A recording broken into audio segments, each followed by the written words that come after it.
उसने पूछा कि अगर आप एसडीएम हैं और आपकी तैनाती होती है अपने तहसील में जी तो आप जनता के लिए काम करेंगे या फिर सरकार के लिए काम करेंगे। जो मैं करता हूँ वो केवल जैसे घटनाचक्र की किताबें आती हैं, 7 किताबें आती हैं, वो मैं हमेशा करता हूँ। ये जो घटनाचक्र की बुकें हैं सर वो ऑल सब्जेक्ट की हमें जो उसके प्रीवियस से क्वेश्चन जो आए हुए हैं उसको लगाना बहुत ज़रूरी है। उसमें जो उसके प्रीवियस से क्वेश्चन जो आए हुए हैं उसको लगाना बहुत ज़रूरी है। हेलो दोस्तों, नमस्कार। मेरा नाम है मंजीत। जैसा कि आप लोग जानते हैं कि यूपीपीसीएस का इंटरव्यू चल रहा है और अभी भी सर आए इंटरव्यू देकर। इस समय हम उत्तर प्रदेश लोक सेवा आयोग भवन के सामने हैं। तो चलिए सर एक एक करके हम सर से जर्नी के बारे में जानेंगे, चाहे एजुकेशन बैकग्राउंड हो, चाहे ऑप्शनल हो, चाहे सिचुएशनल क्वेश्चन, एक एक करके सब हम कर लेंगे। इसमें साथ साथ प्रीलिम्स के लिए आज हमारा स्पेसिफिक फोकस रहेगा। तो सर हमारी तरफ से, हमारे व्यूवर्स की तरफ से आपको ढेर सारी शुभकामनाएं। Thank you. सर पहला क्वेश्चन आपसे यही रहेगा कि आपका नाम क्या है और आपका होम डिस्ट्रिक्ट क्या है? मेरा नाम आशीष दोहरे है, मेरा होम डिस्ट्रिक्ट औरैया है। जी सर, आपका एजुकेशन बैकग्राउंड क्या रहा और मीडियम क्या है? मैंने बीटेक किया है, उसके बाद में मैंने एसएससी में नौकरी करी सेंट्रल जीएसटी में। उसके बाद 8 साल वहाँ नौकरी करने के बाद फिर मैंने स्टेट जीएसटी में ज्वाइन किया एज ए पीसीएस ऑफिसर, राज्य का अधिकारी, और अभी मैं आगरा में कार्यरत हूँ। ये सर जो पोस्ट है आप किसके थ्रू गए थे, पीसीएस के या पीसीएस के थ्रू? UP PCS. हाँ जी। तो इस पोस्ट का नाम फिर एक बार प्लीज़ सर बताइए। राज्य का अधिकारी। जी सर, आपका मीडियम क्या रहा और ऑप्शनल? मेरा मीडियम इंग्लिश था और मेरा ऑप्शन था पॉलिटिकल साइंस। सर आपका इंटरव्यू किस बोर्ड में रहा सर? ये श्री कल्पराज सर के बोर्ड में था ये। अप्रॉक्सीमेट कितने समय तक चला होगा आपका इंटरव्यू?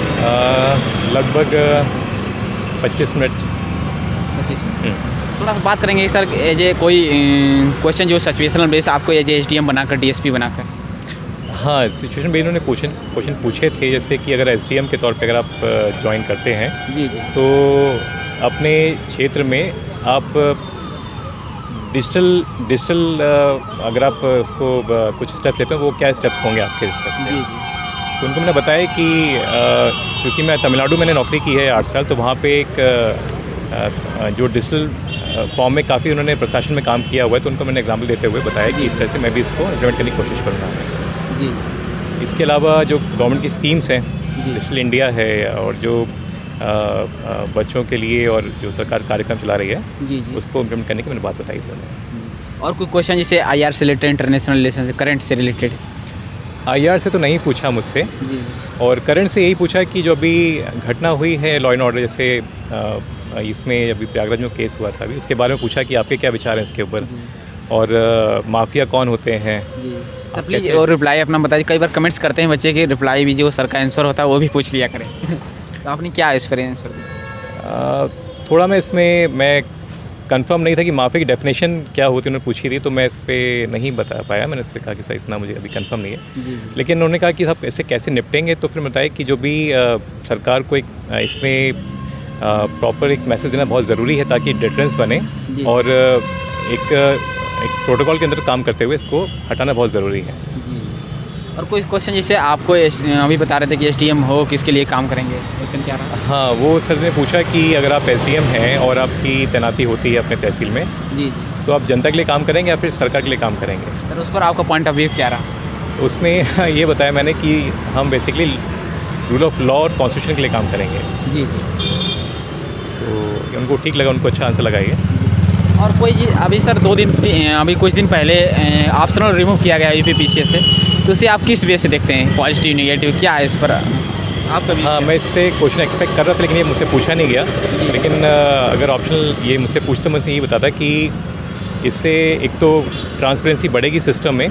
जो पहले स्केलिंग के बारे में डाउट्स थे स्टूडेंट्स के कि कैसे स्केलिंग होती है, क्या क्राइटेरिया होता है, तो वो डाउट्स ख़त्म हो जाएंगे और ट्रांसपेरेंसी बढ़ेगी सिस्टम के अंदर। साथ ही लेकिन नुकसान ये है कि हर एक ऑप्शन का अपना एक महत्व होता है। पब्लिक एड हुआ, पॉलिटिकल साइंस हुआ, तो कहीं ना कहीं वो भी उसका महत्व कम हो जाएगा। तो सर अगर बात करें इसके अलावा भी कोई बेनिफिट, जिसे कहा जाता है कि जो इंजीनियरिंग बैकग्राउंड के बच्चे हैं कहीं ना कहीं अपने साइंस के स्टूडेंट ले लेते हैं, केमिस्ट्री, मैथमेटिक्स, और उनका 300 एबव मार्क्स आता है और उनका सिलेक्शन फिक्स हो जाता है। इस पर आप क्या कहना चाहिए? वो बहुत सब्जेक्टिव एक्चुअली, वो सभी इसमें इंजीनियरिंग वाले नहीं, इसमें केवल सिविल मैकेनिकल इंजीनियरिंग ही होती है, तो सभी के लिए बेनिफिट वो स्ट्रीम्स ही इसमें नहीं है।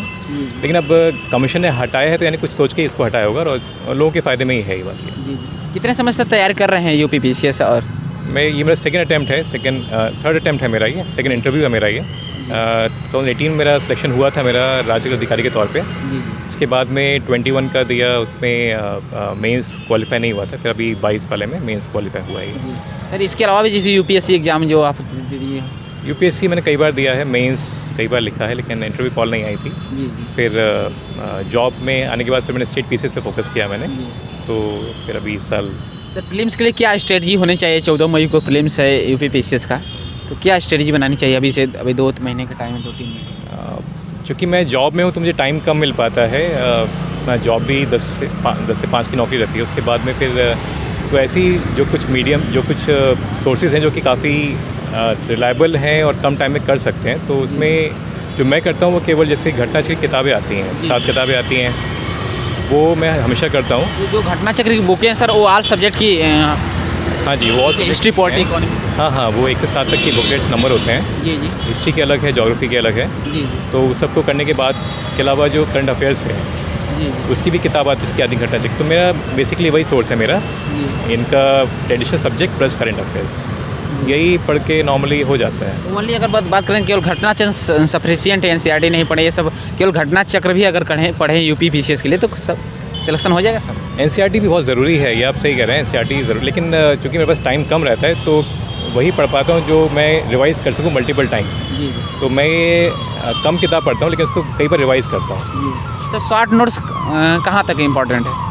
शॉर्ट नोट्स काफ़ी इंपॉर्टेंट होते हैं, उससे बनाना चाहिए सर? बिल्कुल बनाना चाहिए। उससे फ़ायदा ये होता है कि जब आपका मेंस पड़ता है तो समय कम रहता है जी और इसमें शॉर्ट नोट्स ही काम आते जी। हैं। और आप किसी भी टॉपर का अगर वीडियो देखेंगे आप, तो आपको यही पता लगेगा कि उनके ऑप्शनल या जीएस 20 से 30 पेज सिमट गए उनके।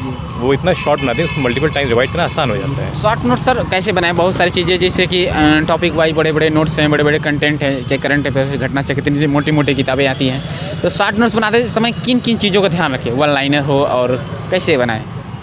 देखिए, सबसे इम्पॉर्टेंट ये है कि जो प्रीवियस ईयर क्वेश्चंस पूछे हैं, जी जी अब तो अगर ऑप्शन इसमें नहीं है, लेकिन अगर यूपीएससी तैयारी कर रहे हैं तो प्रीवियस ईयर जो क्वेश्चंस पूछे हुए उसको इंक्लूड करते हुए अपने नोट्स बनाएं आप। जी जी और नोट्स भी कई फेज़ में बनेंगे। एक तो नोट्स जो आपने अपने बनाए हैं अपने सोर्सेज से, उसके बाद में इसको और छोटा करना पड़ेगा ताकि आप उसको मेंस के टाइम पे मल्टीपल टाइम रिवाइज कर सकें आप। जी तो वो भी कई स्टेप की प्रोसेस है जी। और वो बहुत ज़रूरी भी होती है क्योंकि उसको रिवाइज करना आसान हो जाता है फिर।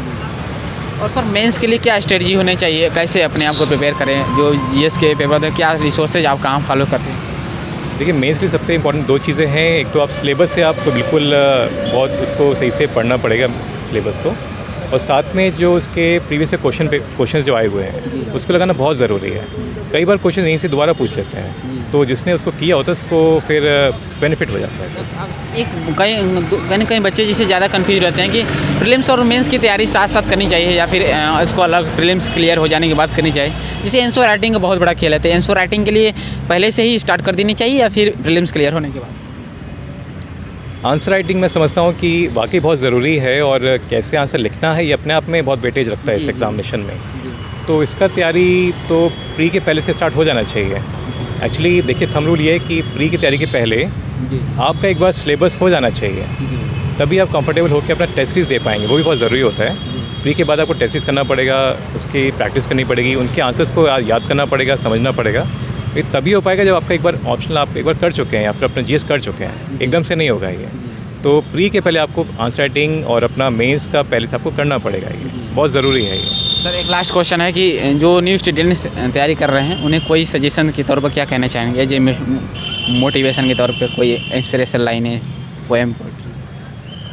देखिए, मुझे काफ़ी टाइम हो गया है और एक बात जो मैंने समझी है कि जो मेहनत करता है उसका होता है। जी जो भी प्रयास करेंगे ठीक से करेंगे और अपनी गलतियों सुधारते हुए उसको इम्प्रूव करेंगे अपने आप को, आंसर राइटिंग को, जी। वो उनका सिलेक्शन होगा। Thank you sir, all the best कि इस बार आपको इस टीम की पोस्ट मिली। Thank you. Thank you sir.